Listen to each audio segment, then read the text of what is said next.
So Andy, Tony, thanks for joining us. Can you just give us a wee introduction to yourself and what your roles are at the club?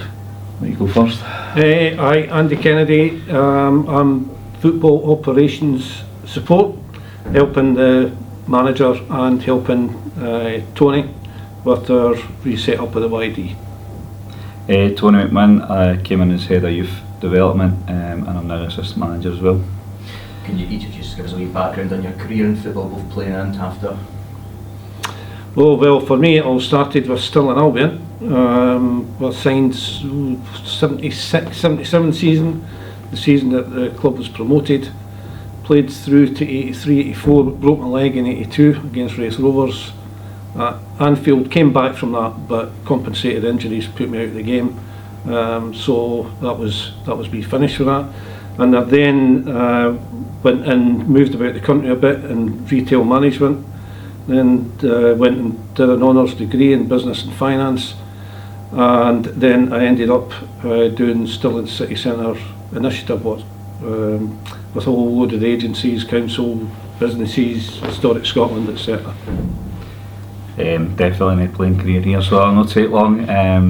Started coaching at Riverside in Stirling just as a hobby, and from there moved on to Alloa, Dundee United, with the youth academy that was based down here at the time, and went into Albion Rovers, East Fife first team, and now in here. Yeah, one of the reasons for this interview is obviously we just had a statement go out about the recent YD structure, and we undertook a review of the YD during the summer. And can you give us a wee summary of the review and what those findings were from that? Yeah, we did a thorough review of what we were doing here, what other clubs were doing, especially at our level. We looked at the structure of Club Academy Scotland, better known to those of us who deal with it all the time just as CAS. And also we had a particular look at where we had success or not in getting players through the structure as it had been for a while into the first team. So that was the reason for the review, was to how can we get more players coming through the system, recognising that there are massive challenges to that for clubs at our level, but there was also an ambition by the new board that over time that we try and get more local talent coming to Stirling Albion, going through the system and into the first team. So that was also an element of it, and we also did take into consideration what was happening at a national level.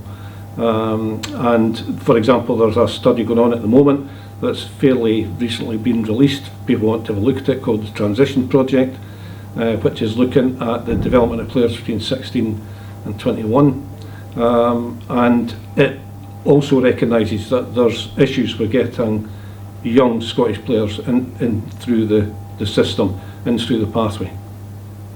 I think when we looked at it, one of the things that struck me was just how many players were in the building. There was over kind of 60 players at the three age groups, and being a Tier 4 academy, there wasn't going to be 60 players that were going to be knocking on the manager's door. So when we looked at it, we decided that the best model to go down would be one single development squad, and we really reduced the age profile of that. So we're now working with 23, 24 players, 4 of which are actually too young at the minute to play in under 20. So when they turn 16 this month and next month, they'll get involved in that as well.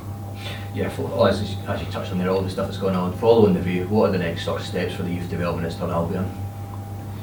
The next, what we'd like to see, what we've seen to date has been good so far. We're pleased with the progress that's been made. We would like to see over time, and it's going to take time to bed in, as getting players through that system and coming into the first team. That's what we want. The key element will be performance from those players, not participation in football for the sake of them and us being able to say we've got so many players round about the football club. We need it to be about performance, so that will be what the focus will be for us. I think we've had relative success when I was at East Fife, bringing young players through, and we've put a similar model in place here. So players are now 16, 17, 18 year old getting the opportunity to train with the first team, where before there was maybe a bottleneck at the club and you were 19, 20 before you got any of that. So if I look at East Fife, you know, they've moved players on that have come in the club to like the Newcastle 21s. They've got players in the first team just now that are 22, 23 year old. They've got over 150 games at that club on their belt. We weren't doing anything like that. So you're looking at this group now and saying, can you go and establish yourselves? You know, in our first team, and there's 5 or 6 every training night getting that opportunity. Yeah, touched on a couple of the players getting their first team experience. You must be delighted so far this season with the likes of Aaron, Weir, Cooper Knox all coming through and making many first team appearances so far this year. It's been, yeah, there has been quick successes, and you always want that, you know, quick success, because it then leads to the younger ones that are within that, your under 17s and 18s that are in the development squad going, there's a chance here, this works now, whereas I don't think there was that hope or that opportunity for the players before. Yeah, and just finally, for everyone listening to this, recently we launched youth sponsorship for all our youth development players. What would your guys' messages be to those guys, and what the benefits of that can bring?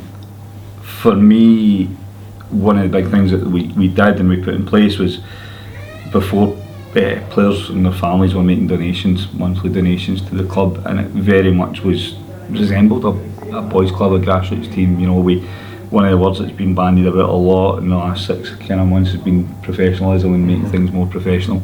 So we've done away with that subscription model or donation model.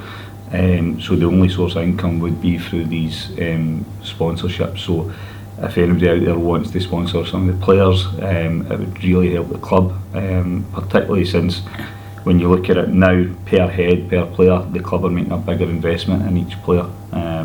And we've lost it because we came out of cash. We don't get any funding from the SFA, so it's quite ironic that we're being more successful this season than any probably the past 3-4 seasons getting players out on the pitch, but we won't receive any measurable performance outcome money from the SFA.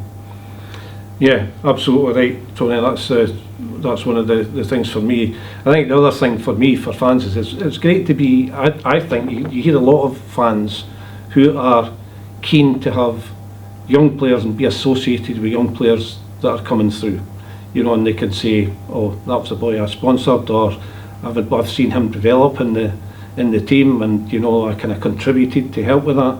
So there is that as well. So we're keen to have people support and come and see the youth development players and get involved with them, and come and see some of the games that are the games that are on the website. That YD play out on the Astro there. So yeah, that's why we're keen to get people involved with it. There's also the opportunity to, you know, if anybody wanted to come on board and sponsor tracksuits or anything like that, then anything that takes that burden off the club would be appreciated as well. Excellent, guys. Thanks a lot for your time. Thanks. Thanks, Mark.